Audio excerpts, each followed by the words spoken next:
Dan bukan dia kena tangkap masa dia pecah masuk. Dalam pejabat tu ada CCTV, orang tangkap dia daripada CCTV tu. Maknanya dia terror lah. Cuma mungkin dia tak perasan CCTV. Tu je.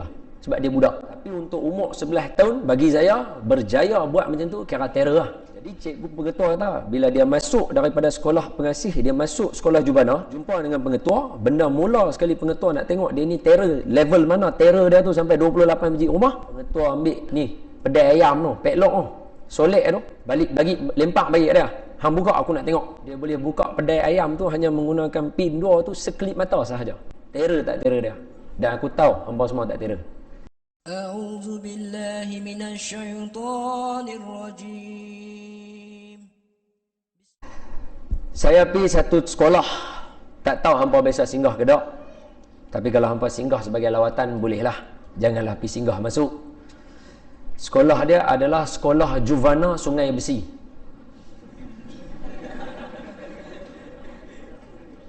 Pesan saja. Sebab tengok tanjak tu macam ada.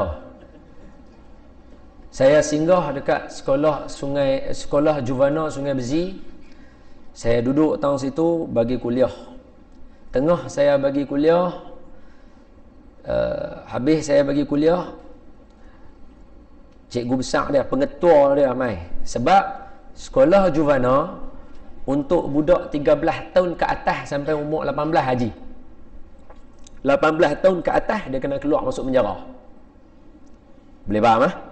Maknanya budak-budak yang duduk dekat Sekolah Juvana Sungai Besi ni, mereka adalah budak-budak yang buat kesalahan jenayah penjara, tapi sebab umur muda mereka kena masuk duduk dalam sekolah tu. Semoga Allah Ta'ala menyelamatkan kita dan keturunan kita daripada lalu benar tu. Amin. Jadi bila saya pergi situ, lepas saya dah bercakap, pengetua dia kata dekat saya, Ustaz tahu dekat depan Ustaz salah seorang tu, ada seorang budak, dia kena tangkap masa tu umur dia 11-12 tahun. Dia kena tangkap, dia kena masuk sekolah pengasih dulu. Lepas tu, hukuman dia masih berterusan, dia masuk sekolah jubana. Umur dia 13. Cikgu besar dia, pengetua dia kata, Ustaz Don tengah bercakap, dalam tu ada seorang budak. Dia kena tangkap masa tu umur dia 11-12 tahun. Ketika dia kena tangkap itu, dia telah ada rekod jenayah pecah rumah sebanyak 28 biji rumah. Hamba tu buat terkejut, bawa tenang. Hamba buat terkejut macam hamba Tok Wali pula.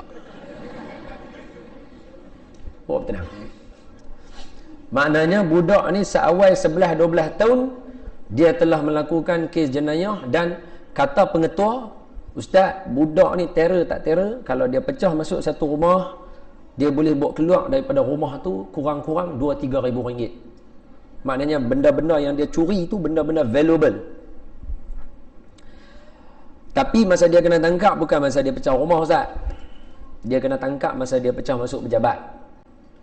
Dan bukan dia kena tangkap masa dia pecah masuk. Dalam pejabat tu ada CCTV, orang tangkap dia daripada CCTV tu.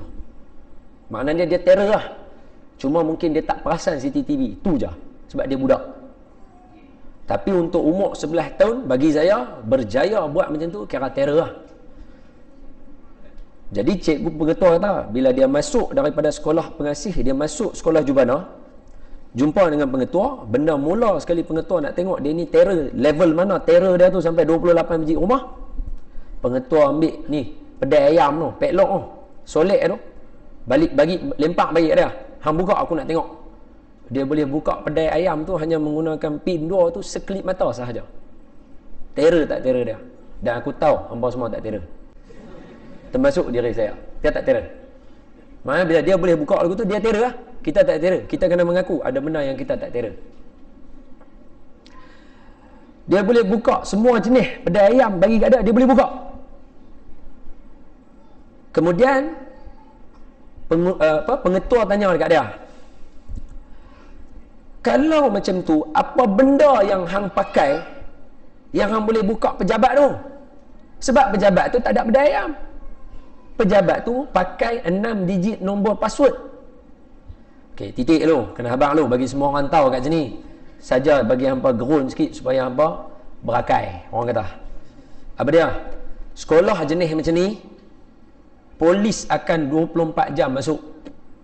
Contoh, katalah contoh, saya duduk dekat Bangi, tahu-tahu ada orang pecah masuk dekat Kajang.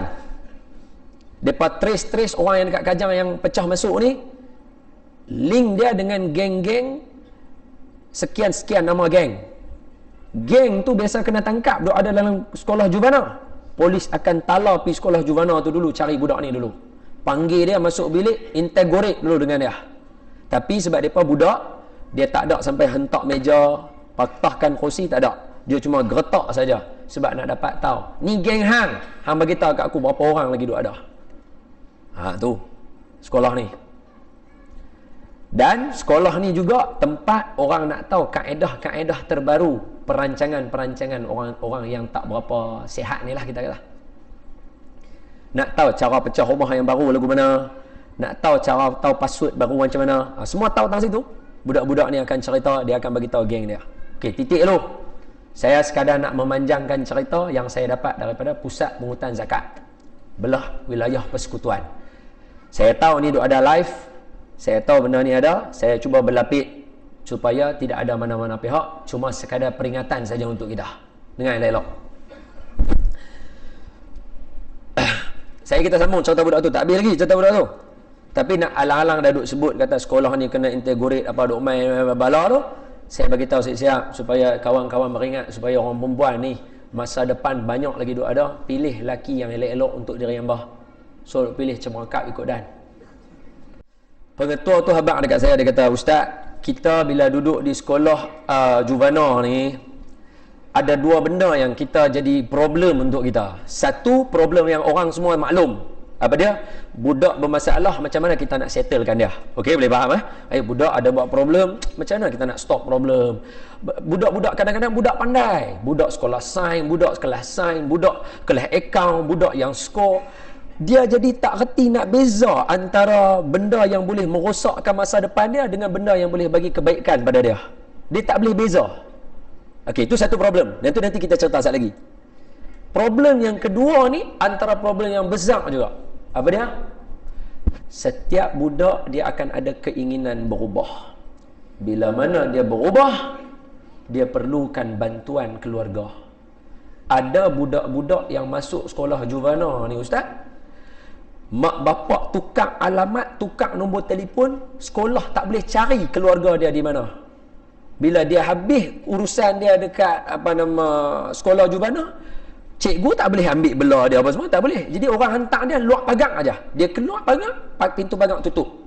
Dia keluar pagar tu tak ada siapa nak ambil dia, dia tak tahu nak pergi mana, dia cari keluarga dia pun. Dia faham kata keluarga hang dah tak duduk dah dekat Sungai Besi, tak ada dah yang dekat Puchong, tak ada dah. Dia tak tahu nak belah pergi mana. Dia akan pergi balik jumpa geng dia, dia akan jadi lingkup balik. Okey, tapi nanti dulu saya nak abang dekat yang kes nombor 2 ni. Apa dia? Rupa-rupanya ada geng-geng penyangak-penyamun di luar sana. Mereka tahu ada budak yang akan dibuang daripada keluarga, atau budak-budak yang mana masuk Henry Geni atau sekolah juvana ni, depa sendiri sedang depa tak ada masa depan. Sedangkan ada. Sebab saya bagi tahu contoh, Allah tak akan bagi kat kita Quran, melainkan Quran akan jadi panduan kepada kita. Allah sebut dalam Quran, laqad kana fi qasasihim ibratun li ulil albab ma kana hadithan yuftara walakin tasdiqal ladzi baina yadayhi wa tafsila kulli syai'. Sadaqallahul azim ila akhir ayat. Ayat 111 surah Yusuf. Ayat last sekali surah Yusuf, muka surat kiri bawah sekali. Allah kata apa? Pada kisah para nabi ada pengajaran untuk kita. Apa makna laqad kana fi qasasihim ibratun? Ma makna ibrah? Ibrah apa maknanya? Ibrah ada 3 makna asas. Ain ba ra ta marbutah. Ain ba ra ta marbutah. Ibratun. Apa maknanya? Ada 3 makna asas. Pertama, penting. Jadi bila Allah kata pada kisah para nabi ada ibrah yang boleh diambil oleh orang yang ulul albab. Apa makna ulul albab? Orang ulul albab itu ialah orang yang ada lubbun, singular, lubbun, albab plural. Satu lubbun, banyak albab. Boleh faham? Bila Allah kata kisah para nabi ada pengajaran pada ulul albab, apa makna lubun? Kalau payah sangat nak faham lubun tu apa, orang Melayu ambil bahasa Arab, dia sebut lubuk hati. Lub. Lubuk hati duk tang mana? Bukan tang hati, dalam hati. Bila Allah kata kisah para nabi ada pengajaran bagi orang yang berfikir guna ulu hati, orang ni saja yang akan faham cerita para nabi. Orang ni ceritalah berbuih mulut pun dia buat tak tahu apa yang Allah nak bagi tahu dekat dia. Boleh faham? Ayana namun muslimin dan muslimat. Tengok sini elok-elok. Dalam surah Yusuf, Allah Ta'ala sendiri cerita dekat kita Nabi Yusuf masuk penjara. Jadi masuk penjara bukan satu benda yang menjadi isu kepada kita, sebab ramai ulama juga yang masuk penjara. Masyarakat hari ini tak boleh terima orang masuk penjara. Dia rasa benda tu tak senonoh. Kita bagi tahu kata Allah bagi kita Quran, dia suruh kita pandu hidup dengan Quran. Bukan saya nak suruh orang masuk penjara, tak. Saya nak bagi tahu kata budak ni keluarga tak mau terima depa, dan ada penyangak-penyangak yang tahu kata depa ni akan ada orang buang. Maka akan ada satu tim akan rekrut depa. Bawa depa, bagi duit puluhan ribu untuk terus sambung buat jenayah secara bergaji. Bakar kedai supaya tokek kedai boleh claim untuk ambil insurans. Yang bayar, yang bakar kedai adalah orang yang keluar daripada sekolah Henry Geni, sekolah Juvana ni, yang diupah oleh tokek kedai itu sendiri. Salah seorang member kami ada yang terlibat. 4 orang pi bakar, polis sampai tembak 3 orang mati. Seorang lagi lari. Polis senang saja dengan manusia. Hang terror ganas lagu mana pun, hang akan pergi rumah mak bapak hang juga. Bila hang susah hati, polis tunggu depan rumah mak bapak dia. Dia pergi sampai, dia salam cium tangan mak dia. Dia nak larikan diri, dia keluar rumah, polis tangkap, lipat dia, hentak dia jatuh, ikat tangan dia, bawa pergi masuk penjara. Depa ni cerita. Siapa bayar? Tokek kedai bayar. Buat apa? Bakar kedai tokek kedai. Samun kedai tokek kedai. Pasal apa tokek kedai kata? Hampa dah tak ada siapa nak bayar gaji hampa. Kami mau orang macam hampa. Tengok saya elok-elok. Sebab tu dalam agama Islam, dia suruh kita duduk dengan orang-orang baik. Bukan dia suruh kita jadi tok alim. Bukan dia suruh jadi kita jadi orang tok wali. Dah. Kalau kita bersekitar dengan orang yang tak sihat, sampai ke hayat kita hujung nanti, kita tak boleh lari bergelumang dengan orang macam ni. Okey? Boleh faham? Baik. Sekarang kita sambung cerita tadi. Tengok muka masing-masing kecut pun dah lah. Jangan cuak, tak ada apa benda selagi kita tak buat benda yang tak elok. Selagi jaga diri dengan masjid, selagi duduk dengan surau, selagi duduk dengan jemaah, selagi sayang mak bapak, hormat guru, kejayaan milik kita. Jangan takut. Tengok elok-elok. Untuk pengetahuan semua, mungkin semua tak tahu, saya adalah pelajar beraliran sains tulen. SPM saya ambil sains. Saya ambil fizik, kimia, biologi, matematik tambahan. Itu subjek saya. Sekadar maklumat. Kod-kod orang ingat saya mengaji sekolah agama, ambil agama semata-mata. Tak, saya pelajar sains. Okay, sambung Tengok elok-elok. Budak tadi ditanya oleh pengetua, macam mana hang boleh buka pintu pejabat 6 digit nombor? Hang pakai apa alat canggih? Kami nak tahu. Sebab tadi saya dah bagi tahu di sini tempat nak dapat maklumat. Apa jawab budak tu? Cikgu, saya tak ada alat canggih, tapi saya ada sistem dia, cikgu. Macam mana sistem dia? Setiap hari, sebab umur dia 11 tahun, darjah 5, setiap hari saya akan kayuh basikal di hadapan pejabat tu. Siapa saja yang tekan nombor nak masuk, saya akan hafal nombor yang dia tekan. Sehari 1 nombor. Dia kayuh basikal, bukan orang tahu kayuh basikal. Tengok kawan tu tekan 6 digit, nampak tekan nombor 1. Tut. Dia dah tahu dah, dalam 6 digit ada nombor 1. Budak tu kata dia kayuh basikal, dia tengok satu hari 1 nombor. Jadi katalah kawan tu tekan, seorang masuk, tekan nombor, dia tekan 6 digit, dia tekan, tapi ada sekali tu dia tekan nombor 1. Budak tu tahu, okey, nombor 1 dah ada, dia tulis. Nombor 1 dah ada dah. Tapi tak tahu nombor 1 nombor yang keberapa daripada 6 tadi, tak tahu. Esok ulang balik, nak target nombor 1 ya. Lalu tengok, okey, nombor 1 dekat-dekat akhir. Sama ada kali yang ke-5 atau kali yang ke-6. Take note dah. Esok kayu basikal, target dah. Tak 5, 6. Tak 6, 5. Kayu tengok tekan. Tet. Oh, kali ke-5 tu nombor 1. So, dia bubuh 6 digit tadi. Yang nombor 5, 1. Dia tulis dah. Ulang balik. Esok tu pula. 1 lagi nombor. Lagi. Ulang lagi. Confirmkan. Buat lagi. Dia kata, saya ulang nak dapatkan 6 digit nombor itu cikgu selama 1 bulan setengah. Punya terror dia. Kalau bagi saya, ni ibu-ibu yang ada lah. Ibu, bagi saya, budak ni seorang yang berjiwa besar. Dan seorang yang penyabar. Dia boleh sabar selama sebulan setengah nak dapatkan keputusan tadi. Jiwa dia besar. Hebat dia. Otak cerdik. Boleh hafal. Otak cerdik. Dia masuk, daripada pejabat ni, dia boleh bawa keluar RM3,000. Orang tengok CCTV, cari dia, dapat tangkap, selesai, dia masuk sekolah. Sekarang dia ada dekat sekolah Juvana. Pengetua abang dekat saya, dia kata, Ustaz, satu benda yang saya tak suka nak buat, tapi disebabkan saya duduk sekolah ni, saya terpaksa buat hari-hari, Ustaz. Apa dia? Saya kena sebat budak-budak ni hari-hari, walaupun mereka tak ada buat salah.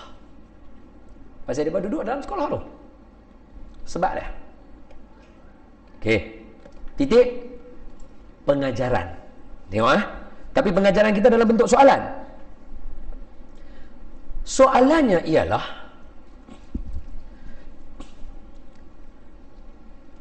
budak pandai,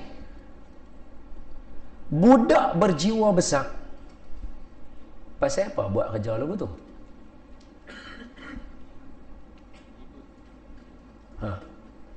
Terikut kawan-kawan. Budak pandai boleh menilai, boleh membaca, jiwa dia besar, boleh sabar dan bertahan untuk nak dapatkan keputusan yang baik. Macam mana boleh terpengaruh dengan kata-kata kawan? Maknanya tak cukup pandai lah. Sebab apa? Saya tak tahu. Saya tanya soalan tu umum kepada semua orang untuk berfikir. Sebab, maaf, tengok tajuk kita ingat. Islam dan pendidikan dan hari ni. Tengok elok-elok. Kalau kita kata hari ni nak jadi pelajar pandai, kita kena latih supaya otak kita jadi bijak. Dia guna istilah dia IQ. Budak ni ada IQ tinggi.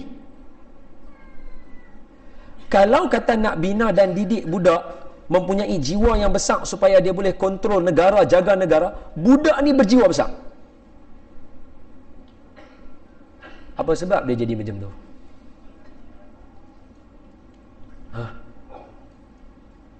Kita tengok saya.